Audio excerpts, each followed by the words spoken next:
আসসালামু আলাইকুম আমার প্রিয় শিক্ষার্থীবৃন্দ। নবম শ্রেণীর বাংলা পল্লিমা কবিতা নিয়ে আজকে তোমাদের সামনে এসে হাজির হলাম। পল্লিমা কবিতা লিখেছেন গোলাম মোস্তফা। তাহলে আমরা গোলাম মোস্তফা সম্পর্কে আগে একটু পড়ি। গোলাম মোস্তফার জন্ম হচ্ছে 1897 সালে এবং মৃত্যু হচ্ছে 1964 সালে। তিনি বাংলাদেশের একজন স্বনামধন্য কবি। তার প্রকাশিত অনেক বই আছে, তার মধ্যে এখানে কিছু বইয়ের নামকরণ দেওয়া আছে: রক্তরাগ, খসরোজ, হাসনাহেনা, বনি আদম, বিশ্বনবী। আমরা যে কবিতাটা আজকে পড়ব পল্লিমা, এই কবিতাটা বুলবুলিস্তান কাব্য থেকে নেওয়া হয়েছে।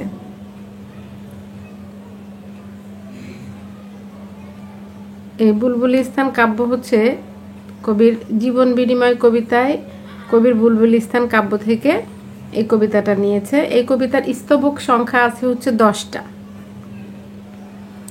কবিতার যে ভাগগুলো আমরা দেখতে পাচ্ছি 4 লাইনের এই এক একটা ভাগকে আমরা বলি স্তবক।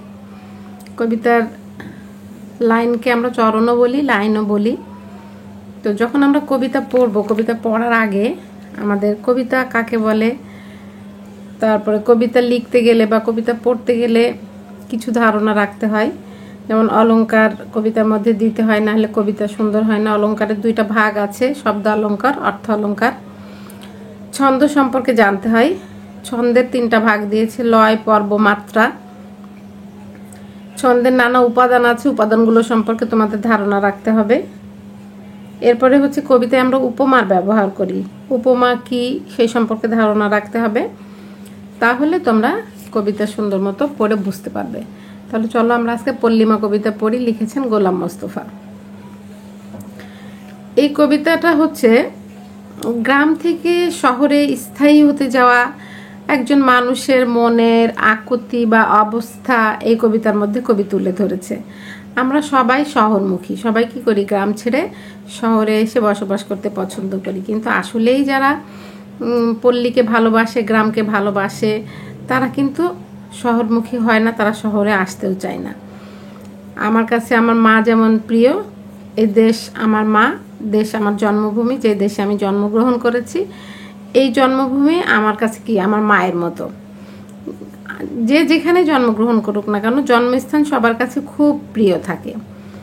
তো কবি পল্লিমা কবিতায় এই গ্রাম থেকে শহরে স্থায়ী চলে যাওয়া মানুষের যে মনের আকুতি, সে আকুতিগুলো তুলে ধরেছে। চলো তাহলে আমরা কবিতা শুরু করি। পল্লী মায়ের বুক ছেড়ে আজ যাচ্ছি চলে প্রবেশ পথে। কবি বলছে পল্লী মায়ের বুক ছেড়ে আমি বিদেশের রাস্তায়, বিদেশের পথে যাত্রা করেছি। মুক্ত মাঠের মধ্য দিয়ে জোর ছুটানো বাষ্পরথে। মুক্ত মাঠ মানে খোলা মাঠ, খোলা মাঠের মধ্য দিয়ে বাষ্পরথ বলতে রেলগাড়িকে বোঝানো হচ্ছে। রেলগাড়িতে চড়ে আমি পল্লিমাকে ছেড়ে শহরের মুখে বা বিদেশের মুখে পথে যাত্রা করছি। উদাস হৃদয় তাকিয়ে রয় মায়ের শ্যামল মুখের পানে। বলতেছে আমার যে হৃদয়, আমার যে মন, আমি যে মাকে ছেড়ে চলে আসছি, আমার গ্রামের মা, আমার পল্লী মা, আমার দেশ মাকে ছেড়ে যে আমি চলে আসছি, সে মায়ের মুখের দিকে যখন আমি তাকাচ্ছি, আমার মা শ্যামল, সবুজ শ্যামল, শস্য শ্যামলা গ্রাম। হ্যাঁ, এই জন্য বলছে মায়ের শ্যামল মুখের পানে। বিদায় বেলায় বিয়োগ ব্যথা অশ্রু আনে 2 নয়নে। যখন আমি এই মাকে ফেলে চলে আসি, তখন কি হয়, আমার 2 চোখ দিয়ে অশ্রু ঝরে। কিসের জন্য? মাকে যে ফেলে চলে আসছি, সে ব্যথায়, সে বেদনায় আমার চোখ দিয়ে অশ্রু ঝরে। এই কবিতাটা হচ্ছে স্বরবৃত্ত ছন্দে লেখা। স্বরবৃত্ত ছন্দের কবিতাগুলো একটু দ্রুত পড়তে হয়, খুব স্লো না, মানে খুব আস্তেও পড়া যাবে না, খুব জোরেও পড়া যাবে না, দ্রুত লয়ে পড়তে হবে। তাহলে কবিতাটা পড়তে হবে এভাবে: পল্লী মায়ের বুক ছেড়ে আজ যাচ্ছি চলে প্রবাস পথে, মুক্ত মাঠের মধ্য দিয়ে জোর ছুটানো বাষ্পরথে। উদাস হৃদয় তাকিয়ে রয় শ্যামল মায়ের মুখের পানে, বিদায় বেলায় বিয়োগ ব্যথায় অশ্রু আনে 2 নয়নে।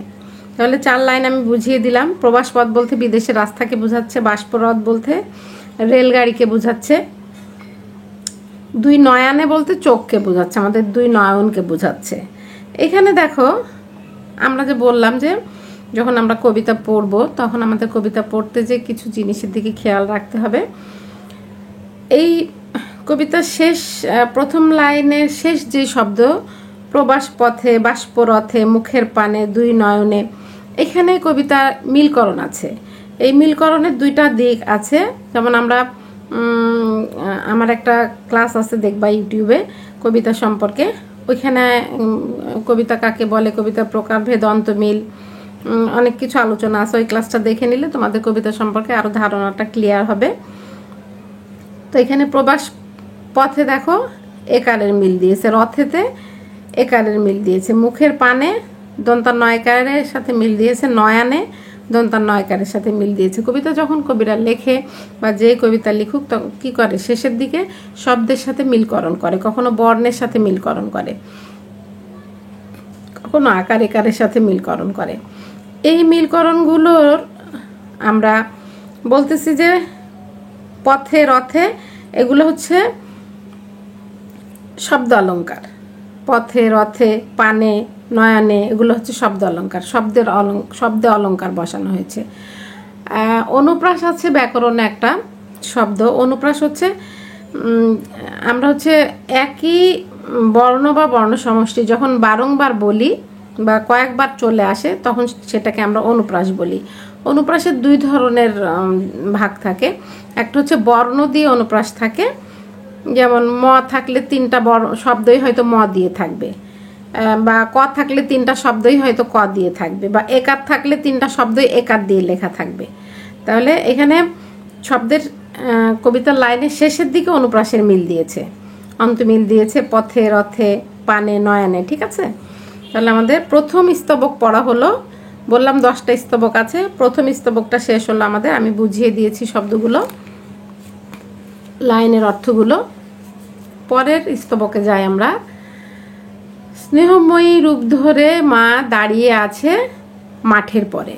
বলতেছে আমরা তো মা ভালোবাসে, মা আদর করে, মা স্নেহ করে, মা শাসনও করে। তো মা যেহেতু ভালোবাসে আদর করে, এই আদর ভালোবাসার কারণে আমরা বলতেছি স্নেহময়ী রূপ ধরে মা দাঁড়িয়ে আছে মাঠের পরে। আমি যখন চলে আসছি গ্রাম ছেড়ে, গ্রামকে ফেলে, আমার পল্লী মাকে ফেলে, তখন আমার পানে মা কি করছে, মাঠের পরে দাঁড়িয়ে আমাকে দেখছে। মুক্ত চিকুর ছড়িয়ে গেছে দিক হতে ওই দিগন্তরে। এই চিকুর বলতে চুলকে বোঝাচ্ছে, চুল ছড়িয়ে আছে, মুক্ত চুল, এবং চুলগুলো দিক থেকে দিগন্তে ছুটে যাচ্ছে, ছড়িয়ে পড়ছে। দিগন্তর বলতে এখানে যেখানে মাটি আর আকাশ মিশে গেছে সেটাকে বলতেছে দিগন্তর। ছেলে মেয়ে ভিড় করেছে চৌদিকে তার আঙিনাতে। চৌদিক বলতে চারিদিক। যখন আমি এই গ্রামকে ছেড়ে আমার পল্লীমাকে ছেড়ে চলে যাচ্ছি, তখন আমি যে চলে যাচ্ছি আমার চলে যাওয়া দেখার জন্য ছেলে মেয়েরা সবাই এসে কি করেছে, চারিদিকে ভিড় জমিয়েছে। দেখছে মা সেই সন্তানেরে পুলক ভরা ভঙ্গিমাতে। আনন্দপূর্ণভাবে মা কি করছে, সেই সন্তান যে চলে যাচ্ছে সেই সন্তানের চলে যাওয়া দেখছে। তাহলে এখানে চিকুর অর্থ হচ্ছে চুল, আর চৌদিকে বলতে চারিদিকে বোঝাচ্ছে। দিগন্তর অর্থ হচ্ছে যেখানে আকাশ মাটিতে মিশে গেছে মনে হয়, আমরা যখন দূরে তাকিয়ে দেখি মনে হয় আকাশ আর মাটি একসাথে মিশে আছে, ওই জায়গাটার নামকরণ করি আমরা দিগন্তর। ঠিক আছে, তৃতীয় স্তবকে আমরা যাচ্ছি। ওই যে মাঠে গরু চড়ে লেজ দুলিয়ে মনের সুখে। আমরা গ্রামে যখন যাই তখন কিন্তু আমরা গরু, ছাগল, হাঁস, মুরগি অনেক কিছু দেখতে পাই।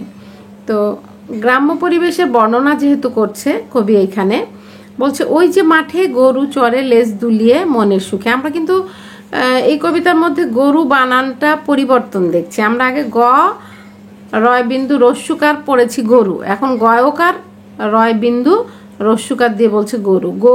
যেহেতু আমাদের গরু উচ্চারণ যখন করি ঠোঁটটা গোলাকৃত হয়ে আসে, ওকারের উচ্চারণটা চলে আসে, এই জন্য বাংলা একাডেমি গরু বানান এখন গয়কার রয় বিন্দু রস্যুকার দিয়েছে। ঠিক আছে, ওই যে মাঠে গরু চড়ে লেজ দুলিয়ে মনের সুখে, ওই যে পাখির গানের সুখে কাঁপন জাগে বনের বুকে। পাখি যখন গান গায় তখন বনের বুকে কি হয়? আনন্দের শিহরণ জাগে, কাঁপন জাগে। মাথাল মাথায় কাস্তে হাতে ওই যে চলে কালো চাষা। মাথাল বলতে এখানে রোদ বৃষ্টিকে বোঝানো হচ্ছে। কাস্তে অর্থ ওই যে ধান কাটার যে কাঁচি, ওইটাকে কাস্তে বলছে। চাষার ছেলেদেরকে সাধারণত কালোই বলা হয়, এই জন্য বলছে কাস্তে হাতে ওই যে চলে কালো চাষা। চাষার ছেলের কথা বলছে এখানে। ওরাই মায়ের আপন ছেলে, ওরাই মায়ের ভালোবাসা। যারা গ্রামকে ফেলে শহরে আসে না, শহরমুখ হয় না, গ্রামকে ভালোবেসে যারা গ্রামে থাকে, চাষবাস করে, তাদেরকেই মায়ের সন্তান বলছে এবং আপন সন্তান বলছে। বলছে ওরাই মায়ের আপন ছেলে, ওরাই মায়ের ভালোবাসা। পরের স্তবকে বলছে দেখো, ওরা সবাই সহজভাবে ঠাঁই পেয়েছে মায়ের কোলে। যেহেতু মাকে ফেলে ওরা শহরমুখী হয় না, মার কাছেই থাকে, এই জন্য ওরা মায়ের কোলে খুব সুন্দর করে ঠাঁই পেয়ে যায়, জায়গা পেয়ে যায়, স্থান পেয়ে যায়। জায়গা বা স্থান, ঠাঁই অর্থ হচ্ছে জায়গা বা স্থান। শান্তি সুখে বাস করে সব, কাটায় না দিন গণ্ডগোলে। গ্রামের মানুষ সাধারণত সুখে শান্তিতে বসবাস করে। ওরা গণ্ডগোল মানে হট্টগোল, কোনো দৌড়ঝাঁপ মানে কোনো গণ্ডগোলের মধ্যে যায় না। ওরা সহজ সরল সুখে শান্তিতে দিন কাটায়। গরু মহিষ যেঠায় চড়ে, শালিক তাহার পাশেই চড়ে। আমরা গ্রামে গেলে সাধারণত দেখি গরু মহিষ একসাথে মাঠে ঘাস খাচ্ছে। চড়ে বেড়ানো বলতে তারা ঘাস খায়, সেটাকে বোঝাচ্ছে। এবং গরু মহিষের পাশে আমরা কি দেখতে পাই? শালিক পাখি, তাদের পাশে বসে দেখা যায় যে কিছু খুঁটে খাচ্ছে। এজন্য বলছে গরু মহিষ যেঠায় চড়ে, শালিক তাহার পাশেই চড়ে। গরু মহিষ যেঠায় চড়ে, শালিক তাহার পাশেই চড়ে। তাহলে গরু মহিষ যেখানে জায়গা করে নেয়, তার পাশেই শালিকও চড়ে বেড়ায়। কখনো বা পৃষ্ঠে চড়ে, কখনো বা নৃত্য করে। শালিক কী করে? কখনো গরু মহিষের পিঠে চড়ে, আবার কখনো নিচে একবার লাফায়, একবার উপরে ওঠে, একবার ওড়ে, একবার এভাবে ঘোরাঘুরি করে। তাহলে আমরা এতক্ষণ পড়লাম 4 নম্বর স্তবক। 4 নম্বর স্তবক আমরা পড়লাম। এখন আমরা 5 নম্বর স্তবকে যাব। তাহলে 4 নম্বর স্তবকটা আর একবার বলি।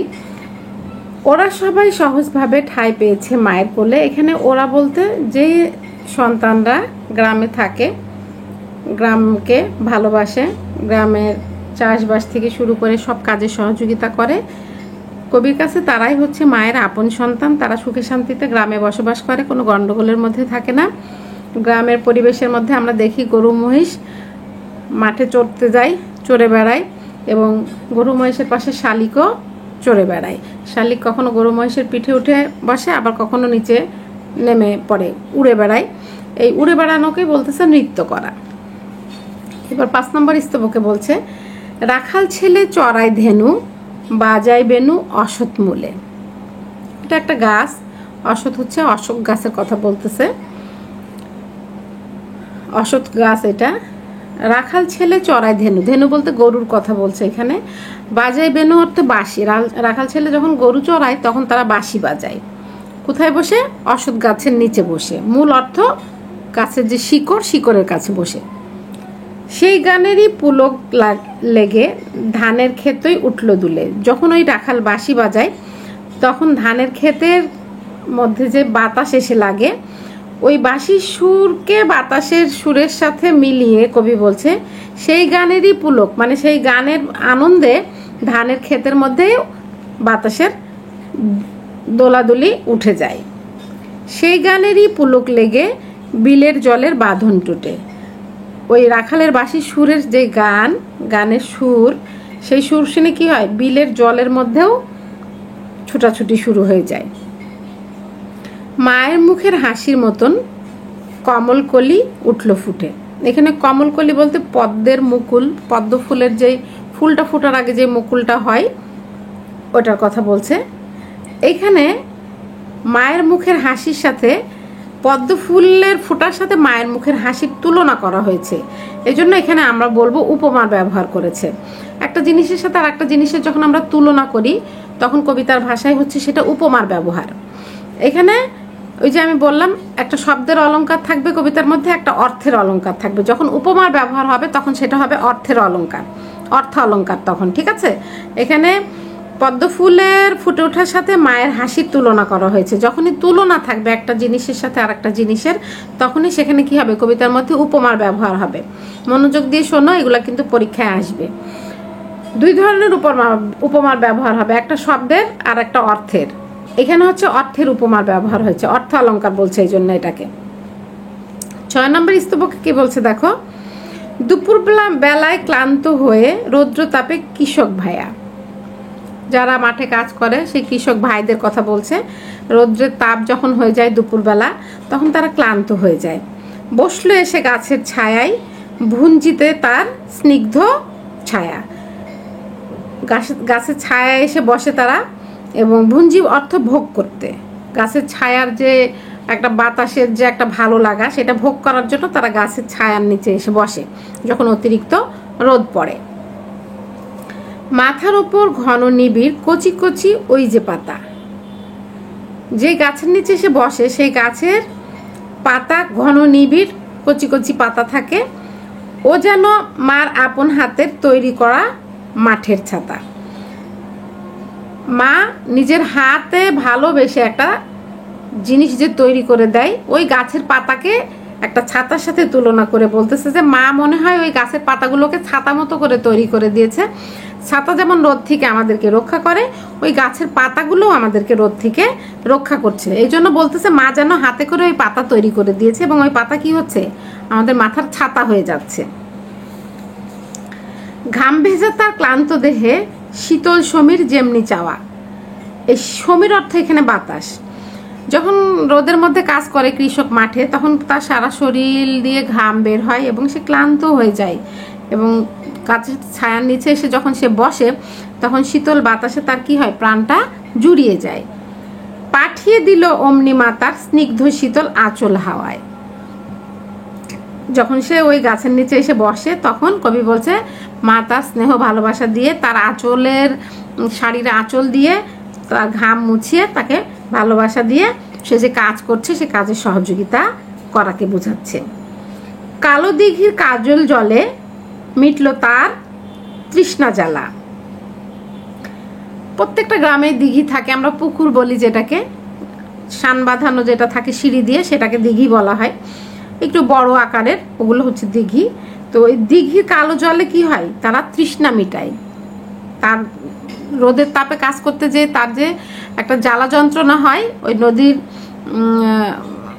দিঘির জলটা খেয়ে সে কি করে, তার বুকের যে জ্বালা যন্ত্রণা থাকে, কষ্টটা থাকে তৃষ্ণার, সেটা দূর করে। কোন সে আদিকাল হতে মা রেখেছে ওই জলের জ্বালা। এই দিঘির জলকে একটা জ্বালার সাথে তুলনা করা হচ্ছে। জ্বালা হচ্ছে মাটির বড় পাত্র, যেটার মধ্যে আমরা গ্রামে দেখি না, মাটির বড় পাত্রের মধ্যে পানি রেখে দেয়।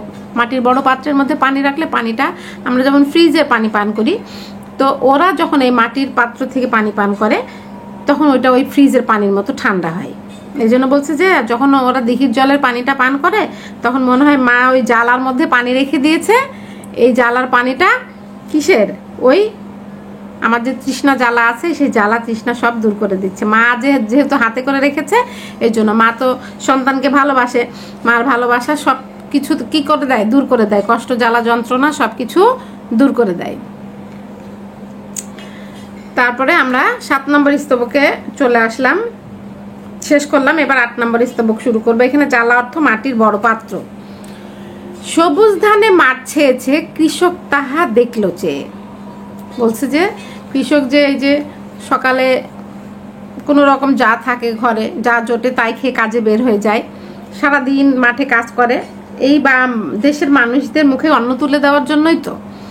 তো এই যে সবুজ ধানে মাঠ ছেয়ে গিয়েছে, এটা কৃষকই সবার আগে দেখে, এবং কৃষক দেখার পরে কৃষকের মানে চোখ আনন্দে ভরে যায়। এই জন্য বলছে রঙিন আশায় স্বপ্ন এলো। কৃষক ধান বুনেছে, ধান ভালো হবে, সেই ধান তারা বিক্রি করে সারা বছরের খাবার বা তাদের যে নিত্য প্রয়োজনীয় জিনিসগুলো লাগে সেগুলো তারা কিনতে পারবে। এই জন্য নীল নয়নের আকাশ ছেয়ে তার নয়নের মধ্যে একটা আনন্দের অনুভূতি চলে আসে ওই ধান গাছগুলো দেখে। ওদেরই ও ঘরের জিনিস, আমরা যেন পরের ছেলে। মোদের ওতে নাই অধিকার, ওরা দিলে তবেই মেলে। কবি এখানে এই 4টা লাইনের মধ্যে খুব মানে গুরুত্বপূর্ণ একটা তথ্য তুলে ধরেছে। বলছে যারা গ্রাম ছেড়ে চলে যায় তাদের ওই ধান গাছ নাড়া বা দেখার অধিকার কবি এখানে দিচ্ছে না। কবি বলছে যারা গ্রামে থাকছে তারাই এটার অধিকার রাখে এবং তারাই মায়ের আপন ছেলে। গ্রাম ছেড়ে যারা চলে যায় এটা তাদের অধিকারের মধ্যে পড়ে না। এই জন্য বলছে ওদেরইও ঘরের জিনিস, আমরা যেন পরের ছেলে। যেহেতু আমরা শহরমুখী, আমরা গ্রাম ছেড়ে শহরে চলে আসি, ওরা গ্রামে থাকে, গ্রামে কাজ করে। এই জন্য কবি যারা গ্রাম ছেড়ে চলে যায় তাদেরকে উপেক্ষা করে বলছে যে ওদের এতে কোনো অধিকার নাই। ওরা দিলে, যারা গ্রামে কাজ করে ওরা দিলে তবে সেটা আমাদের হবে, তার আগে কিন্তু ওটা আমাদের হবে না। এবার 9 নম্বর স্তবকে বলছে ওই যে লাউয়ের জংলা পাতা, জংলা হচ্ছে বাঁশের তৈরি মাচা, ঘর দেখা যায় একটু দূরে, কৃষকবালা আসছে ফিরে নদীর পথে কলসিপুরে। কৃষকবালা বলতে কৃষকের কন্যাকে বোঝাচ্ছে। এখানে কৃষকবালা অর্থ হচ্ছে কৃষকের কন্যা। কলসি কাকে করে নদী থেকে পানি নিয়ে এসে ঘরে ফিরছে। ওই কুড়ে ঘর উহার মাঝেই যে চিরসুখ বিরাজ করে। বলতেছে কৃষকের ওই কুড়ে ঘর, ওই কুড়ে ঘরের মধ্যে ওদের চিরসুখ, মানে চিরকাল যেই সুখ থাকে, যেই সুখ নষ্ট হয় না, সেই সুখ সব বিরাজ করা মানে কি সব সময় থাকে। নাই রে সে সুখ অট্টালিকায়, নাই রে সে সুখ রাজার ঘরে। ওই কৃষকের ওই কুড়ে ঘরের মধ্যে যে সুখ আছে সেই সুখ কোনো অট্টালিকার মধ্যেও নাই, রাজার ঘরের মধ্যেও নাই। তারপরে 10 নম্বর স্তবকে কি বলছে দেখো, কত গভীর তৃপ্তি আছে লুকিয়ে যে ওই পল্লী প্রাণে। বলতেছে এই পল্লী প্রাণের মধ্যে যে কত গভীর তৃপ্তি আছে, ভালোবাসা আছে, যারা ওইখানে থাকে তারাই সেটা বলতে পারবে। জানুক কেহ নাই বা জানুক, সে কথা মোর মনই জানে। বলতেছে কবি কেউ জানুক বা না জানুক আমার মন জানে, ওই গ্রামের মধ্যেই, পল্লী প্রাণের মধ্যেই কত গভীর ভালোবাসা তৃপ্তি লুকিয়ে আছে সেটা একমাত্র আমিই জানি। মায়ের গোপন বৃত্ত যা তার খোঁজ পেয়েছে ওরাই কিছু। মায়ের গোপন বৃত্ত মানে মায়ের ধন সম্পদ। মায়ের ধন সম্পদ বলতে তো গ্রামের তার যেইটুকু আছে, কুড়ে ঘর থেকে শুরু করে তার মাটির সরাই, একটা খাওয়ার পাত্র, হয়তো পানি রাখার পাত্র, যতটুকু আছে ওগুলাই মায়ের সম্পদ। ওই সম্পদ কতটুকু আছে ওই গ্রামের যে সন্তান থাকে সেই সন্তান ওরাই বলতে পারে যে মার কি আছে, কোনো কিছু নেই, সুখ তো আছে, শান্তি তো আছে। এই জন্য বলছে মায়ের গোপন বৃত্ত যা তার খোঁজ পেয়েছে ওরাই কিছু। মোদের মতো তাই ওরা আর ছোটে না কো মোহের পিছে। মোহ অর্থ হচ্ছে লোভ। বলতেছে যে ওই যারা শহরে চলে যায় গ্রামকে ফেলে, হ্যাঁ, গ্রামকে ভালো না বেসে নিজের সুখ স্বাচ্ছন্দ্য নিজেকে বড় করার জন্য, তারা এই লোভে পড়ে যারা গ্রামকে ফেলে শহরে চলে যায়, মোদের বলতে আমাদের বোঝাচ্ছে। তারা মায়ের যে গোপন কি সম্পদ আছে সেটা তারা বলতে পারবে না। যারা ওই গ্রামে থাকে গ্রামের ছেলেরাই বলতে পারবে যে কি এই গ্রামের মধ্যে মায়ের, পল্লী মায়ের মধ্যে লুকিয়ে আছে। তাহলে এই কবিতার মধ্যে আমরা শেষ স্তবকে কিন্তু গুরুত্বপূর্ণ কথা পেলাম। জন্মভূমি তোমার কাছে আমার কাছে পৃথিবীর সবার কাছে খুব প্রিয়। আমরা মাকে যেমন ভালোবাসি আমাদের জন্মভূমিকে আমরা তেমন ভালোবাসি। তাহলে কি আমরা বলবো না যে পল্লী মা কবিতাটার নামকরণ সার্থক হয়েছে? খুব সুন্দর নামকরণ করেছে কবি। গ্রাম থেকে শহরে স্থায়ী হয়ে যাওয়া একটা মানুষের মনের যে অবস্থা বা আকুতি বা মনের ব্যাকুলতা বা কষ্ট কবি এই কবিতার মধ্য দিয়ে তুলে ধরেছে। তাহলে আমরা যখন গ্রাম ছেড়ে শহরে চলে আসি তখন পল্লী মায়ের দিকে তাকিয়ে থাকলে দেখি যে মায়ের কি করুণ চাহনি। পল্লী মায়ের সাথে বিচ্ছেদের কথা চিন্তা করলে কি হয়, চোখে জল চলে আসে। কবি ভাগ্যবান মনে করে যারা পল্লী মাকে না ছেড়ে পল্লী গ্রামেই বসবাস করে, তাদেরকে বলছে যে তারাই ভাগ্যবান। দিন শেষে তারা কি করে, পল্লী মায়ের সঙ্গে মিলেমিশে দিন কাটায়। কোনো কিছুর মোহে পড়ে তারা শহরে স্থায়ী হয় না, তারা জন্মভূমিকে ভালোবেসে, মাকে, জন্মস্থানকে ভালোবেসে মাকে মর্যাদা দিয়ে মায়ের কাছেই থেকে যায়। তাহলে আজকে কবিতাটা আলোচনা করলাম। পল্লী মা কবিতার আরও অনেক কিছু বাকি আছে, শব্দার্থ আছে, সারমর্ম বা মূলভাব আছে, এরপর কিছু প্রশ্ন আছে। পল্লিমা কবিতার বৈশিষ্ট্যগুলো আমাদের শিখতে হবে। পরবর্তী আরেকটা ক্লাস নিয়ে আসবো, 2টা সেশনে আমাদের এই ক্লাস শেষ করতে হবে। আজকে একটা সেশন করলাম, পরবর্তীতে আরেকটা সেশন দিয়ে পল্লিমা ক্লাসটা শেষ করব। আশা রাখছি সবাই ক্লাসটা দেখবা তোমরা। এবং আমি যখন স্তবকগুলো পড়িয়েছি, কঠিন শব্দের অর্থগুলো কিন্তু সব আমি বলে দিয়েছি।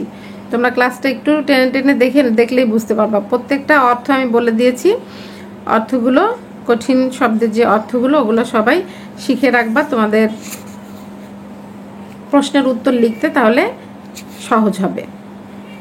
তাহলে আজকে এই পর্যন্তই। সবাই ভালো থেকো।